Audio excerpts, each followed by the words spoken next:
അതിനാണ് അജാന ബാബു എന്നെ തല്ലിയത്. ആ കാര്യം അങ്ങനെയാണ് ഹംസാക്കാനോട് പറയണല്ലോ. ഞാൻ രാജൻ, ഒരു കൊട്ടേഷൻ ഉണ്ട്.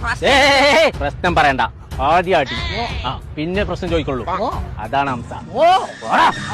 എന്നാലും ഹംസാക്ക പ്രശ്നം ഹംസാക്ക നിങ്ങൾ ഉള്ളതുകൊണ്ടാണ് ഞങ്ങൾക്ക് ഒരു ധൈര്യം. അയാൾ അജാന ബാബുവാണ്. കുറ്റിക്കാട്ടിലെ ഹംസ എന്ന് പറഞ്ഞാൽ ബോംബെ വിറപ്പിച്ച ആളാണ്. പിന്നെ ഈ പുളിഞ്ചോട് ഉസ്മാനും ഒരു കാര്യം പറയാണ്ട്, അടി തുടങ്ങിക്കഴിഞ്ഞാല് നിർത്തി നിന്നോട് പറയരുത്. ബോംബെയിൽ അങ്ങനത്തെ കേസൊക്കെ തീർത്തിട്ടേ പോരുള്ളൂ. അവന്റെ പണി ഞാൻ കഴിച്ചു. പുളിഞ്ചോട് ഉസ്മാനെ ഇറങ്ങി വിടാൻ പോകത്ത്.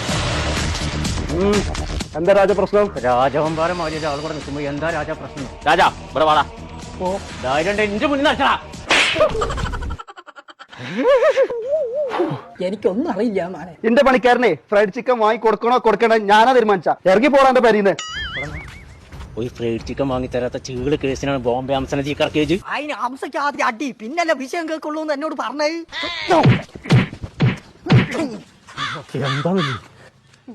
അനക്ക് ഫ്രൈഡ് ചിക്കൻ വാങ്ങുന്നുണ്ടായി ചങ്ങ എന്നോട് പറഞ്ഞാ പോരെ. അനക്ക് കേരളത്തിലെ ഏറ്റവും നല്ല ഫ്രൈഡ് ചിക്കൻ കിട്ടുന്ന കോക്കോ കൂപ്പിയിൽ തന്നെ കൊണ്ടുപോലെ. ചെങ്ങള് 2025 കോക്ക കൂപ്പയുടെ 100 ഔട്ട്ലെറ്റ് സെലിബ്രേഷന്റെ ഭാഗമായി ജൂലൈ 1 മുതൽ 30 വരെ 100 മുതൽ സീരിയൽ നമ്പറുള്ള 100 രൂപയുടെ നോട്ട് കൊണ്ടുവരുന്നവർക്ക് ഒരു full bucket fried chicken free ആയിട്ട് കൊടുക്കുന്നുണ്ട്. തിങ്കളും വ്യാഴം ഒഴിച്ച് കോക്ക കൂപ്പന്റെ എല്ലാ ഔട്ട്ലെറ്റുകളും ഇത് കൊടുക്കുന്നുണ്ട്. അപ്പൊ അടിച്ചു കയറി വാ.